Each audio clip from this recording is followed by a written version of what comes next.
This video is brought to you by me. For $1 a month, you can support the channel directly and help me keep doing what I love. Thanks for watching and supporting.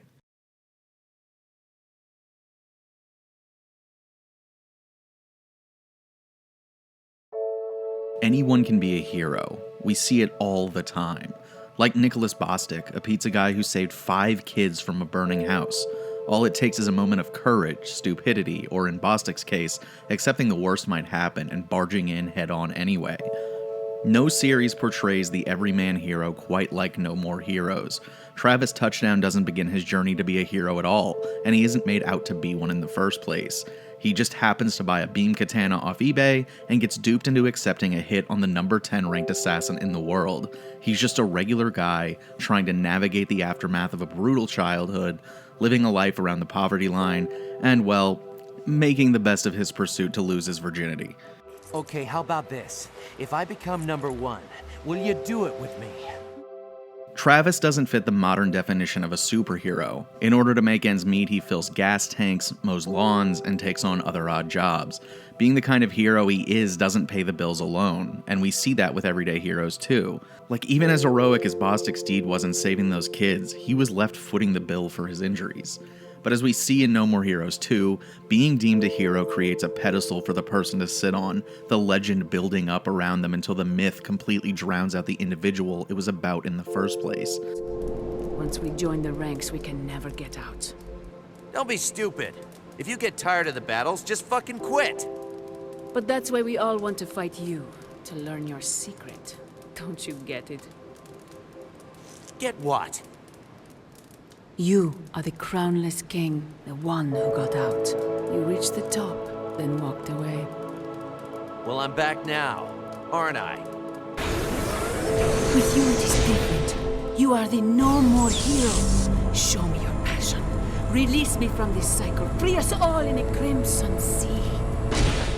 The legend lives on, but the heroes themselves quickly fade into the background. The doubt can start to set in, and the past can start to rear its ugly head again.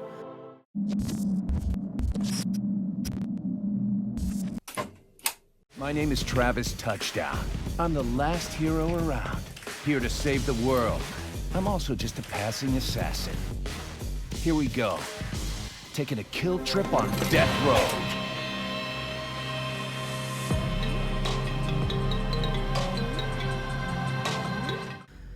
When we reunite with Travis at the beginning of No More Heroes 3, he is essentially unrecognizable. He's disheveled, in a neck brace, and looks like he hasn't showered since No More Heroes 2. The only thing familiar about him is where he lives. Travis has seemingly acquired the entirety of the No More Heroes motel, which he shares with the many characters he's met through the series. This is a good time to bring up that No More Heroes 3 is very much a third mainline game in a series that draws on its past heavily instead of being a good entry point. This game is already intentionally weird and confusing if you have played the rest of the games, but in some cases it is incoherent if you haven't. Much to the dismay of viewers who have been around the channel for a long time, Travis Strikes Again is incredibly important to play if you want to dive into 3. It introduces characters at the center of this story. Dr. Juvenile was a video game developer who created the Death Drive Mark II, the console that Travis is sucked into during TSA. So now she powers the death glove that resides on Travis's wrist, which gives him special abilities via collectible chips in the game. Similarly to how they worked in Travis Strikes Again, these abilities are mapped to the face buttons and require cooldown between uses. Badman, the foe-turned-friend in Travis Strikes Again, lives with Travis until he is slain. His daughter Charlotte, or Bad Girl from the original game, is resurrected in TSA after Badman and Travis acquire all the death balls that hold the games on them and wish her back to life. I know how it sounds. Yes, it is that off the rails.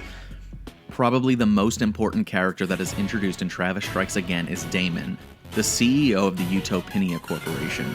Damon formerly worked with Dr. Juvenile on a game for the Death Drive, but after getting angry at Dr. Juvenile's demands and development methods, he knocks her unconscious and steals the game they were working on. Travis and Damon cross paths when Trav tracks down the Death Ball, foreshadowing their later showdown in No More Heroes 3.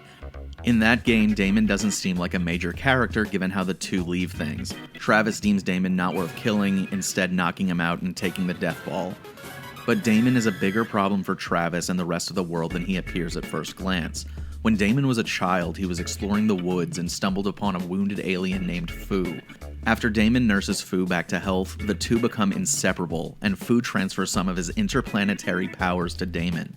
The two use their combined powers to build Fu a spaceship to go home. Before Fu leaves, he vows to return in 20 years to see Damon once again. As No More Heroes 3 opens, Fu returns to Earth, no longer an adorable puffball, but rather a bombastic, interplanetary criminal who has just escaped jail with the help of some of the most wanted villains in the galaxy. Fu is here for one reason only: to challenge humans to save their planet before he destroys it. Fu is really just looking for some kicks before his next ruination, and by setting up a gauntlet-style ranking system like in previous games, he can watch as his team of world-ending colleagues mows down Earth's most formidable fighters. This is where Travis comes in. He may not be the hero we think of to save the day, but he is the one we've got. After all, he's risen the ranks of the United Assassins Association twice. He's more than capable of going toe-to-toe with the galaxy's evilest criminals, right? Fu and Travis clash immediately, setting themselves up as perfect foils for one another. Fu is who Travis used to be, a lonely individual who fills his voided heart with bloodlust and rage. As a member of the royal Batiste family, Fu has a god complex. He deems himself superior to everyone, the most powerful force to ever come to Earth. I'm a goddamn superhero. However, living in an ivory tower distances him from others as we start to see his need for genuine connection. The other aliens hang out with him because they feel indebted to Fu for releasing them from prison, not because they actually like him. The power dynamic between them is too great to overcome. In fact, we see more genuine conversation between Travis and the aliens than we do between them and Fu. And while there is an eventual fight to the death, Travis and his next kill often find common ground with one another. There seems to be a mutual respect there that is completely lacking between them and Fu. There is one outlier who is ever honest with Fu about how people treat him. Number 7 on the list of assassins, Vanishing Point, openly tells Fu that everyone else worships the ground he walks on and then proceeds to smear his name when he isn't looking. Vanishing Point. Will you keep being honest with me? Prince, I couldn't bullshit you even if I wanted. Take for instance Gold Joe, an alien whose family has served the Baptistes for generations, who blows all this smoke about it being an honor to die for Fu. Then when the cards are down, he begs for his life and sells Fu down the river when Travis has the upper hand. You're a good friend too. Sorry I got you mixed up in this fight, especially when you helped me break out. Friend, I'm so honored. I will give you my life, Your Majesty. Life isn't something you give away. It's something you protect. Your Majesty. You probably shouldn't touch that stuff. It's super dangerous. It'll melt stuff. Like, everything.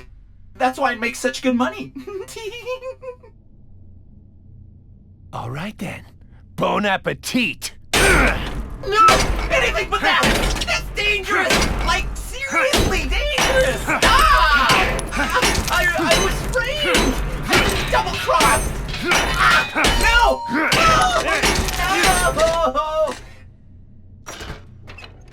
Oh! No! No! No! Oh! No! Oh!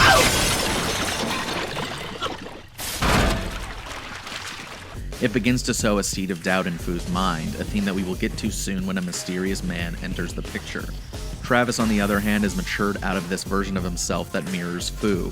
Of course, he is still flawed. He avoids the responsibility of raising his kids with Sylvia, who were introduced in Travis Strikes Again.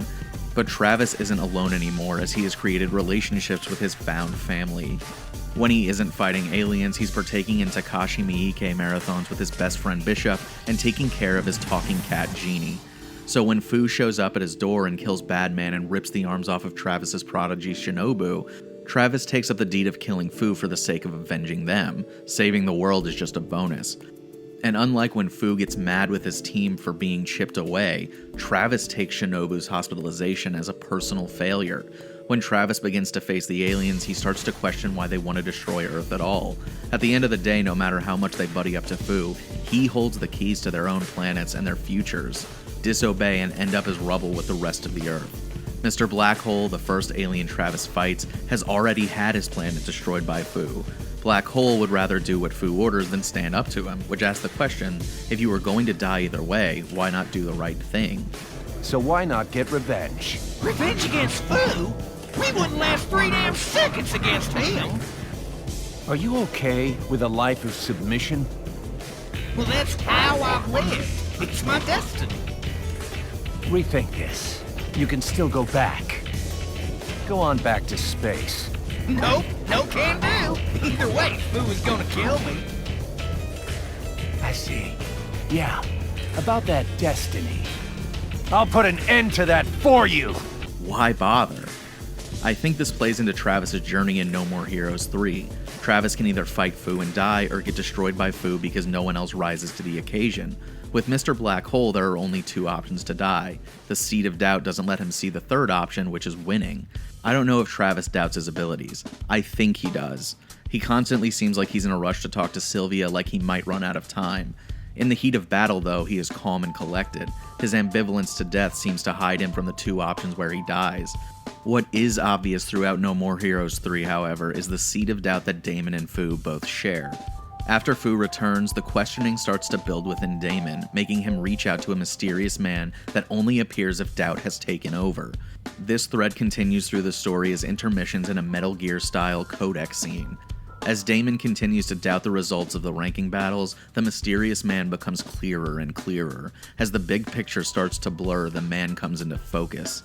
He offers to kill Damon's target of choice in exchange for a large part of Utopinia, an offer Damon accepts, showing that as paranoia gets worse and worse, he'll trade anything for a sense of control back.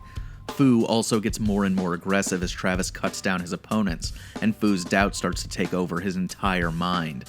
When Travis fights Sonic Juice in a turn-based style battle, the two mutually agree to honorably call it a win for Travis.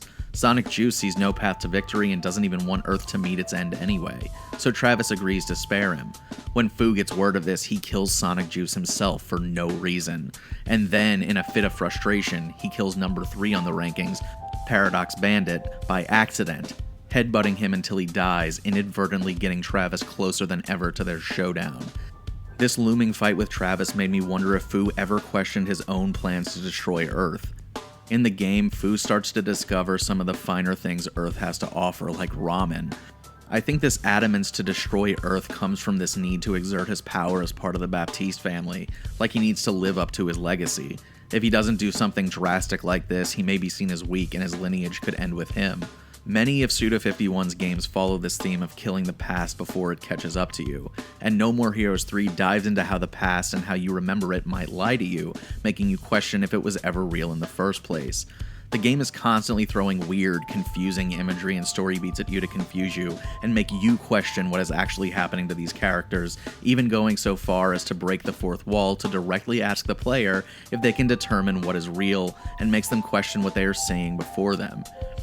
This game is fully aware it's a game, but it asks the player if they fully get it. The characters in the game are trying to make heads or tails of the events unfolding before them too. Henry, Travis's brother, was brainwashed in TSA and now has returned to kill Travis yet again in a way that harkens back to the events of the first game. He decapitates him while he is soft-locked on the toilet. You gotta keep the save-related stuff in working shape, man! Who the hell debugged this shit? Don't tell me it was Their checks are way too lax. Should have gone with Travis activates an extra life he gained as the main character of the story, as is my abridged headcanon, and is saved from death by none other than Takashi Miike himself. Travis uses the chance encounter to ask for a live-action No More Heroes movie.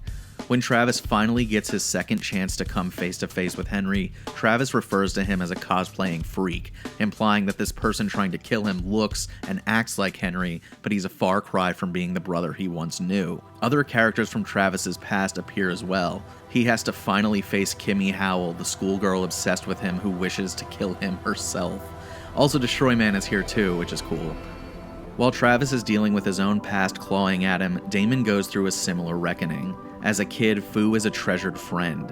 On the day Fu was supposed to return to Earth, he was ready. He cleared his schedule and he's waiting on the roof. But what happens next makes him question how watertight his memories of Fu were. The friend he knew is gone. All that's left is this vessel of chaos and destruction. Continuing the ridiculously meta themes of this game, No More Heroes 3 also feels like Suda51 is considering his own legacy here by including characters and references to games he's worked on. Notorious, the wrestling champion from Fire Pro Wrestling, and Kamui Uehara from the Silver Case become Travis's allies during the game. And as Travis and Bishop bicker about what the best Miike production is, we can kind of see ourselves in that, arguing on the internet about what the best Suda51 game is. I saw you on TV, Prince. What a lame-ass little speech. That shit was just stupid. We had our own Miike night over here.